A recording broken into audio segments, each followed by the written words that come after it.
Ketang perkroin prahe Yesula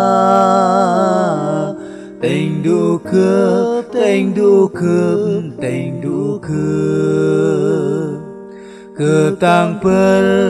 bangku kwal he apna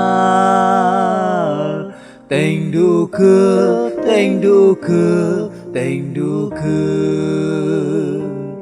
Giọt mây cướp cho than tâm trong chia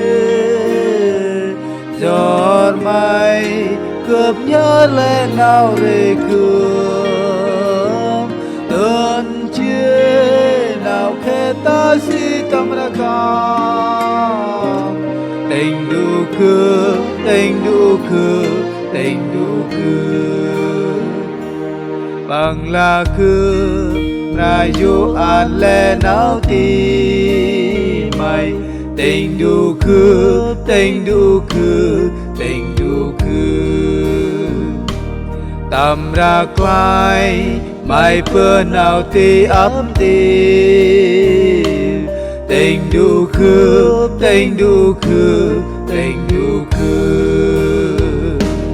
tam nào để mai cướp na chim rồi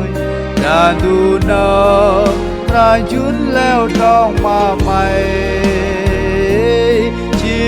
đi bờ mạc má mây nó rồi tình du khứ tình du khứ tình du khứ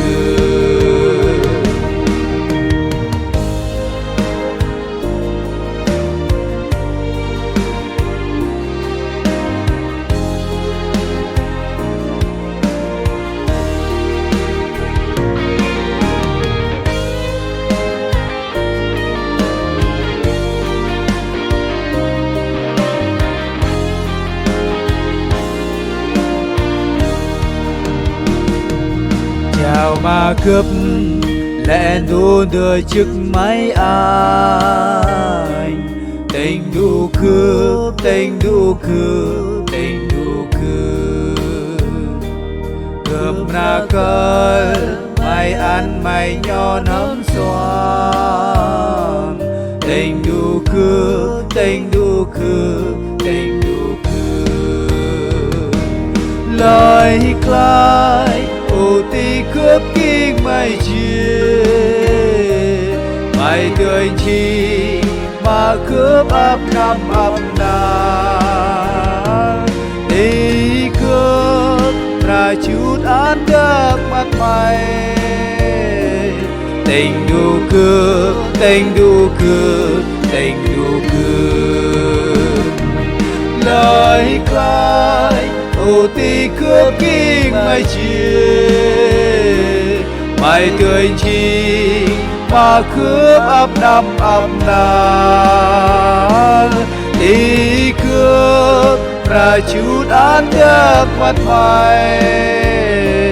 tình du cướp tình du cướp tình du cướp